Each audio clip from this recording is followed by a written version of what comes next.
Hello, hello, hello, everyone. Thank you for tuning in. I am JayLee. This is JLeesCorner. This is my review for Love at the Lockup. This is season 3, episode 7. If you have not done already, girl, if you have not done so already, please come on to subscribe to my channel and become a whole JayBird. JayBird. Dun, dun, dun, dun, dun. My voice is all messed up and all that goodness and stuff. Okay. So y'all already know Chadwick Boseman passed away yesterday. I was still in an emotional wreck. Okay? So we know it. I did a whole video about it. So we're not going to comment in the comment section about Chadwick on this video. Okay? This is going to be a distraction from the pain that we're all feeling. I have not combed my hair. Yes, so don't judge me, whatever. But let's do some inhaling and exhaling because, again, there's so much, on the spirit or whatever. Okay. Y'all ready? Inhale and exhale. Inhale and exhale. Okay? And remember to relax, to relate, to release, okay? To center yourself because, girl, it can be a speech this whole time, but I'm going to try to entertain y'all even though I was crying today, okay? But again, we're going to leave this to just love at the lockup, you know what I'm saying? Any comments about Chadwick, let's put that on the Chadwick video that I did because, you know what I'm saying, I just want to kind of be able to let people have a break from that, okay? Anyway, you can also like this video, comment in the comment section, share it on your social media. You can follow me on IG, on Twitter, at J_Lees_Corner, and the link to all of that is in the description box below. Let's get started. Here, I don't have photos of the couples because we know who they are already. We're going to move past that. So first up is Maurice and Jessica. So they are still on the road to, girl, stupidity because they are still driving to Vegas on camera, even though that is a clear-cut violation of Maurice's parole. So much so that they get out the car right at the border and he crosses the line. He walks and say, I'm in Nevada, I'm in Cali, I'm going to piss on the ground and say, forget prison and forget probation and parole. You do realize you're being recorded. This is going to be a TV show. It's going to be seen. Your PO will see this. How stupid can anyone be to violate their probation on camera? And know they're on a TV. He been gone for a minute, but my common sense was still a good thing back then. He has to know this is stupid. And if he doesn't, because he's been in prison too long, does she not know this is stupid? She's supposed to be a white woman who has common sense. And that's how I was raised differently than him. I was raised with a good family. But your good family didn't teach you good sense, because good sense would have been to say, we can't do this on camera, because you can go to jail. But I forget, she's also the one who did not get his parole prepared before he came home, because it could have easily had a 6-month time frame of her or him requesting his transfer before he got out. We're gonna leave that be or whatever. So they get to the house, in Vegas. He's so happy. Oh my God, it looks so nice. It's a real bed, it's a real this, it's a real that. I got food in the kitchen cabinets and all this and blah blah blah. I was so lucky to meet her because she put her whole life on hold for me and got us a house all set up. I'm like, she should have had a house set up because she has to live in the world. It's the weirdest thing to where he's acting as if she built the moon for him to go put his feet on. I'm like, she had to live somewhere. You know what I'm saying? So I'm looking like, it's just the weirdest thing was she put her life on hold for me. I mean, maybe her vagina life. Maybe that, you know what I'm saying? She just didn't have sex with anybody else. But she's been living and working and eating and drinking and partying and doing whatever else she needed to do in life. I'm like, I just think it's so weird. She put her whole life on hold for me. I'm just so lucky.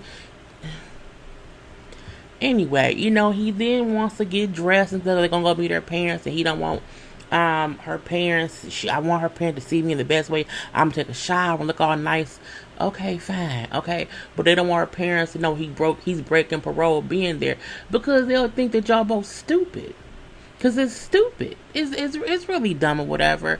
So, they're getting ready to go over there. Oh, can you take your do-rag off? I'm like, the fact that she don't know a black man needs a do-rag on to lay his waves down out the shower means she don't know what's that well anywhere to go. I'm like, I don't really care. So, they driving over. Oh, my God. This is like MTV Cribs. I'm looking like, MTV Cribs been off the air for like it had girl. I'm like that's just anyway.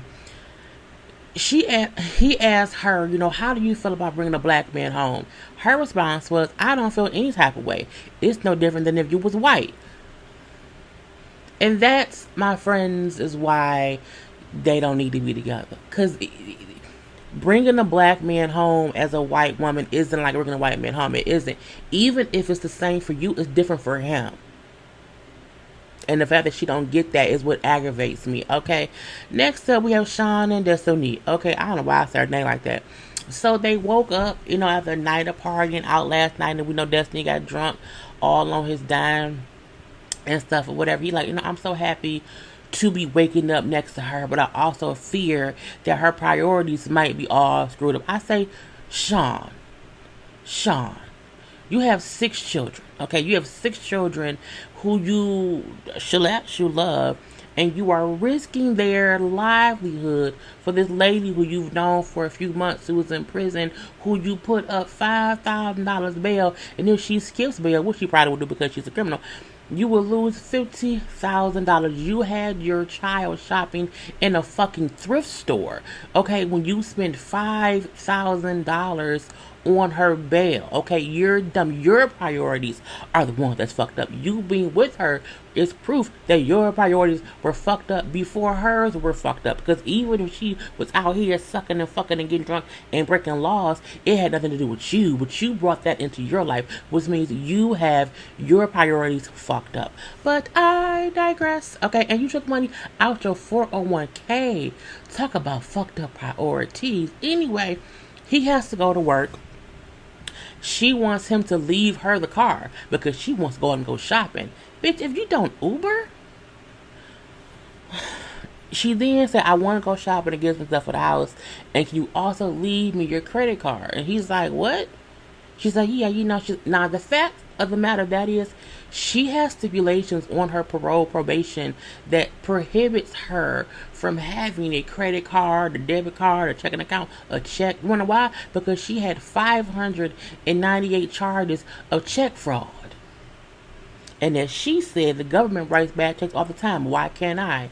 I mean, I can't argue with that, but girl, 598, girl, that, and what that means is it was 598 times she wrote a bad check. I don't know why they didn't stop her at like the 10th time. I don't know why that happened, but I mean, I digress. Anyway, so she's not supposed to have a credit card or whatever.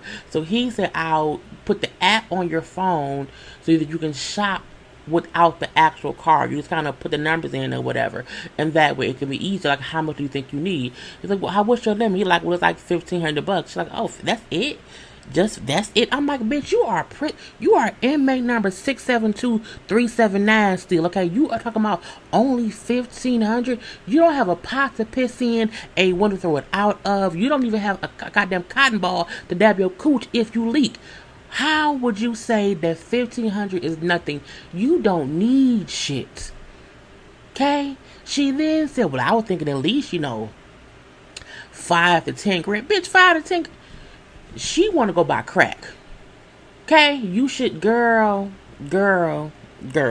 She then said at least 3,000. I'll make it up to you. How? Oh, she can suck and fuck him. Okay, cool. But a hooker costs less than that. You can get cooch for $40. Now my cooch, other people's cooch. What is wrong with Sean that he really believes that Destiny is the one for him? She's his soulmate. She is a blood-sucking leech, okay? And we're gonna see the train wreck of it all eventually happen or whatever. So, we leave that alone. He leaves and whatever. He brings up how, financially it has been hard on him spending so much money on her. Well, that's your priorities or whatever. He also admits how Destiny does not know how often he talks to his ex-girlfriend. First of all, I'm gonna need him to not call her his ex-girlfriend. Kelly is the mother of your 6 children, okay? You are supposed to talk to her every single day. She has your 6 children. There's not a day that should go by that you do not talk to Kelly. And if Destiny does not want you talking to Kelly, knowing she has your 6 children, then Destiny ain't shit and you should leave her. Okay, let's make that clear. And he does get a phone call, or she calls him, Kelly does, because their daughter needs something that costs like $40, and so she wants daddy to give her $40. He's like, okay, cool or whatever. But Kelly is still pissed off at him for dating, wanting to marry, and moving in a convict who was still technically on parole or probation and has another court date coming up. And she's upset with him bringing that bullshit into their lives when she birthed his 6 children and he did not want to marry her. I digress. Kelly's the smart one. Well, she's done for getting knocked up 6 times by Scott. No, by Sean. His name is Sean. But she's smart and knowing that he ain't shit for what he's doing. But I digress. Anyway, so we do see Destiny, you know what I'm saying, going shopping and whatnot. And she's talking to the sales clerk. And as she's in there talking to the sales clerk, you know what I'm saying, she's like, because I was in jail. I'm fresh out. I don't know what to, what's new, what's old or whatever. Sales clerk then say, I get it, because I was also in jail. I did 3 years in jail, so I know how you come home and things are different. So, now 2 convicts is in the store looking at new stuff or whatever. Okay, so Destiny is flirting with this sales clerk. Are you married? Because she started ring on her finger. She's like, no, I wore a ring because I had old men in here flirting with me and I just didn't want to deal with it or whatever. But she also dates girls. Okay, and I'm like, oh my God. So Destiny then telling the girl how Sean spent $50K on her, how he does whatever she wants him to do.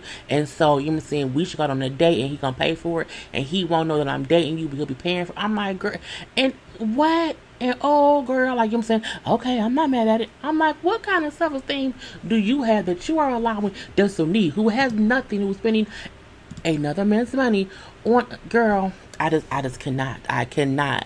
And so they plan to go out. And now she said, let's go to she said a sushi place. The way she said sushi, I'm looking like, this is a sushi stuff. It was stupid. Destiny is stupid, but we're going to leave that be. So the girl gives her discount. Because, we're talking, so I'll give you my discount or whatever. And then when they run the car for like a couple $100, it's declined. The card is declined. She's like, why is it declining? She's like, I don't know. It's not going through. So she called Sean, like, Sean, why is this card declining? He's like, declining? I don't know. It shouldn't. I don't know. Sean cut that shit off because he knew she would spend all the money. And not only that, because he don't have as much money as he's telling her he has. He has money like put aside. The fact that Sean said he already know how much money his kids will need, so that money is put to the side. Use a goddamn lot. Kids call different amounts of money every day, all the time. You can't ever calculate how much a kid will need in life. Kelly called and said you need an extra 40. Did you know about that? No, it was called extra. It's just stupid. And I was happy that Destiny was embarrassed by the car being declined in the store, because why y'all there shopping? For what? Next up, girl, I just have to kind of get through it or whatever. Quaylon and Chevelle. I seen Quaylon on IG. He looked different now. He must have been smoking some weed. He just, he looked like he out. Okay, anyway, he just don't look as cute. I'm like, is that him? Is it a doppelganger? He just didn't look as freshly pure, I guess. I don't know. Anyway, so his mom and sisters come to visit him and everything. He has not seen his sister, in 12 years and everything. And it's his older sister. And he's very happy to see mom and very happy to see sister.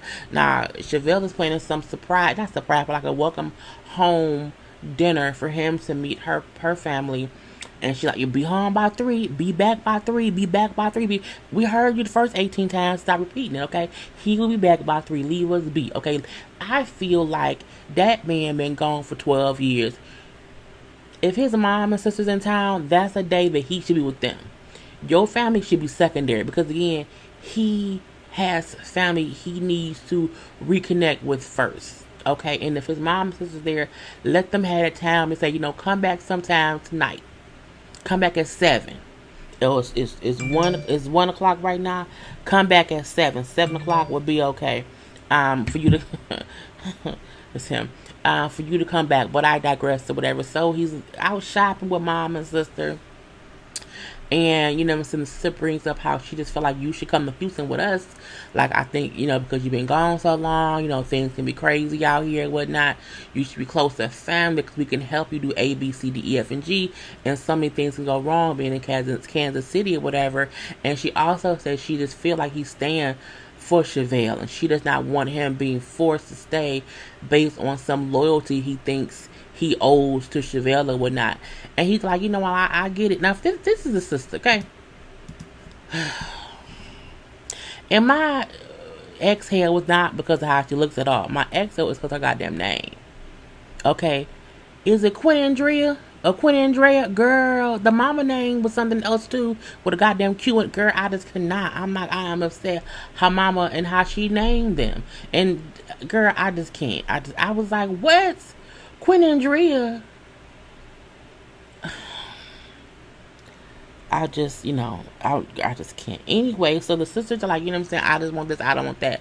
And he tells her, like, mama feel the same way, but I have to be here for Chevelle because, she was here for me when I was going through things or whatever, and, we built a bond or whatnot. So you do see him saying the reason he's staying there in Kansas City is because he made promises to Chevelle and he wanted to see them through.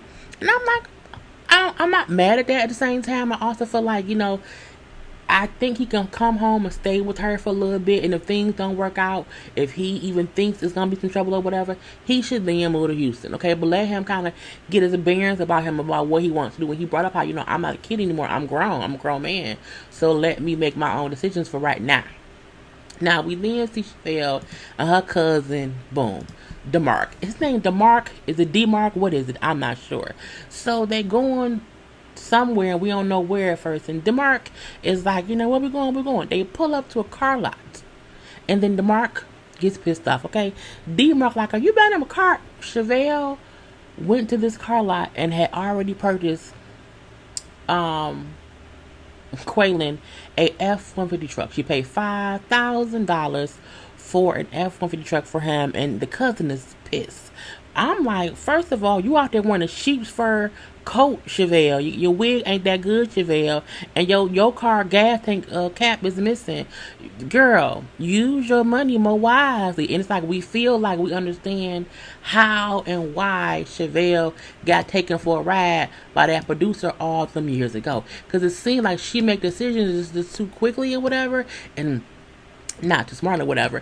And the cuz like, no, this could be his escape vehicle or whatever. You don't know nothing about him in real life. He's all you know about him is prison visits and phone calls or whatever. Like, he hasn't shown you anything to garner you to go and buy him a car.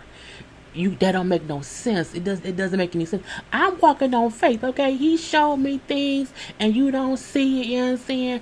I'm helping him the same way I would help you. Okay, you have to give him a chance, DeMarc. Okay, you have to do that. And he like, he like, you the only one doing stuff. Like, he hasn't shown you shit. He hasn't done shit for you. When she said he's done things to me, I said, what has he done? I mean, he got out. But that wasn't for you. It's because the people let him out. You know what I'm saying? I mean, it must have been some good dick. It must have been some good dick. Girl, it must have been some good dick. Anyway, I'm just, ain't no way that I'm about to carve no dude who fresh out of prison who ain't never, girl, no, not today, not on my watch. Anyway, the cuz like, I already don't like him. I don't like him based on what she's doing for him. You can't not like Quaylen. You need to not like your cousin.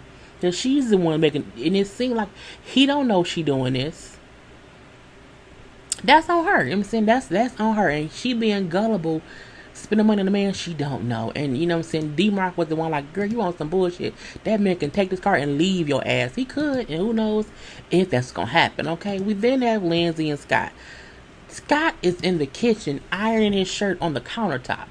Scott told us that he was a rich person, a wealthy person. He was very well off or whatever. Money ain't no object. When he bought that house, he told the decorator, you can spend up to $1 million. You could not afford, or you did not think to get a goddamn ironing board at the same time that you got the iron. That's what's confusing to me, okay? Who buys an iron and don't know they also need an ironing board? One goes with the other. Like, it's impossible. I say It's the kitchen counter for me. Okay, it's the countertops for me. It's the I, this whole scene made me upset. Cause you not supposed to iron on the counter, girl. The fuck, by not the. I nope. It was just stupidity. Now she calls him, okay, cause he has not heard from her in a week, okay, and she calls him whatever. She's like, he's like, so what happened? What's going on? Da, da, da, da. She said her unit manager pulled her halfway housing because Lindsey got smart with her. She brings up how because the production is talking to her in prison. And she brings, because we kept seeing her talk in prison or whatever. But she said, I'm saying, that what happened was, while in prison, I'm saying, she was in the shoe. I don't know what the shoe is. I'm guessing shoe may be like, I don't know. Is it a box? I'm not sure. Anyway, I was in the shoe for fighting. And I was under disciplinary action or whatever. But they told me I would still be getting out. But she said then the date, her out date, they had her pack up, but never called her to leave. They never let her leave or whatever. So, she said, I also cannot call and talk to y'all because I only get one phone call per month, is what she said. And I had already used that one phone call to talk to you last time or whatever. But I miss you. Oh, yeah, I miss you too, whatever. He didn't say, I'm happy she's safe, but I'm also, disappointed that things keep changing and she ain't out yet. It's been back and forth, back and forth. Like, so do you need your money? She's like, yeah, like I have some things, but I need to get some more. So yeah, that's fine and whatnot. And he like, it's just frustrating for him to continue this whole, separate couple thing. I'm like, you picked a person in prison. That's on you, bruh. No one's forcing you to be with her. And I'm just like, it's just, girl, it's dumb. But just as dumb as that damn ironing board being missing. Next up, we have a new couple, Heather and Dylan. First of all, Dylan looks like trouble. Okay. He looks like he'll ruin your credit. He may use some good sex and some good kisses, but your credit will be messed up after dealing with Dylan. Dylan is 30. He's in jail for residential burglary and possession of ecstasy. He did 5 years in prison, and she is 33, and she's a model. Something tells me the modeling she does is on social media, and something tells me it could be on Pornhub. Something tells me it could be some kind of erotic. She not out here modeling Lord and Taylor outfits. She not out here modeling for Macy's. She ain't out here modeling for Vogue. She no tea, no shade, but she comes off as a model of the eroticness of the world, and that's fine because people like porn. You know what I'm saying? But I just feel like model is a real generic thing. To say I'm a model. Okay. Anyway, so Dylan will be getting out of Dylan one day after being gone for 5 years, and she has done the whole 5 years with him. She met him one day at a house party of a friend of theirs, and he lived there. She didn't know him at that point in time, but when she went to the bathroom, she went to go pee, and he was in the shower, and that's how they met. And he was amazing. He looked so sexy and so strong, and I was like, ooh, yeah, give me some. And then after a few weeks of them talking and whatnot, he ends up getting arrested. And then he was arrested for selling weed to an undercover cop. He has a lot of drugs, okay? But she also brings up how he had been arrested a lot, okay? These are all or some of his mug shots, okay? And what looks to me is that he's been getting arrested since he was a kid, okay? Because if he's 30 now, he went to jail at 25. Some of these pictures look like he was a teenager, like he was 13 or 12, you know what I'm saying, getting arrested for stuff. I'm like, oh, he's a career, criminal at this point in time. He's a career criminal, but I digress. Anyway, but he's handsome, let's just say that. But I mean, girl, trouble is what it is. And so she brings up, okay, he was arrested at that point in time, and he then asked her to marry him 3 months after being arrested while he was still out of jail, but he then went to jail to serve his 5 years or whatever. They have never had sex. Because again, whatever. But she goes to visit him every week. Every weekend she's up to visit him because she's like, we're not married. Like, I know he proposed to me and we're engaged, but we're not legally married, but we are married in our minds. I'm like, girl, that is what crazy people say. Sometimes, like, it's just loony to say mentally we're married. But I mean, are y'all married spiritually, emotionally, physically? I don't know. But I mean, I feel like they're going to be a train wreck just based on her being in the sex toy store on the phone with him shopping for, vibrators and G-strings and cock rings and things for them to do once he gets home, and how she looked like she could have possibly been on meth. I'm not sure. But again, it looks like they're going to be a train wreck on both ends, him and her. So we'll wait to see what happens with them. And then lastly, it's just John and Christina. She's out. She's 1 or 2 days or whatever. John goes to pick her up from the halfway house because she can go out in the day to search for jobs, and she's going to sneak and see her mom, because when you're in a halfway house, you have to be approved to do one thing or the other, and stuff. So she's going to go see her mom at this point in time because she's not seen her mom in years. And he brought her flowers, but she can't keep them because she can't take them back to the halfway house. So she gives the flowers to her mom. Her and her mom are very happy to see one another. They're both emotional. They're both crying. You can tell mom is used to her getting out but going back in. So she's hoping this is the time that she won't go back in and whatnot, because she looks at her and says, you look good. Like, you look good. You know what I'm saying? And I'm happy to see you. Meaning you have looked bad before, and you look clean right now. Let's see how that goes or whatever. She also brings up, I'm shocked you got married. I didn't expect that. And she brings up, I think being with him will be worth it for me. I think it'll help me or whatever. And even she said in her confessional how he's a different kind of man that she's used to dating and whatnot, and he can help her stay on the right path and stuff like that. And she brings up how she'd been clean for 8 months at this point in time, how she's hoping to not go back to using and stuff. And the mom's like, I'm saying that you can do it this time, just don't ruin it. And they were just, just simply crying with one another, just happy or whatever. And that was really it. Mama do not want her to go back to jail, get back on drugs, like take this for what it is and make the best of it, because of not, it's gonna be some bullshit. And Christiana feels like, she has this fear of losing her mom. And so I guess to mask all of that, she does all these crazy, like she does drugs and crimes or whatever. And it isn't until she's in jail that she has to sober up and think about it. Girl, grow up. Be better. Anyway, that was our episode. Hope y'all enjoyed. Peace.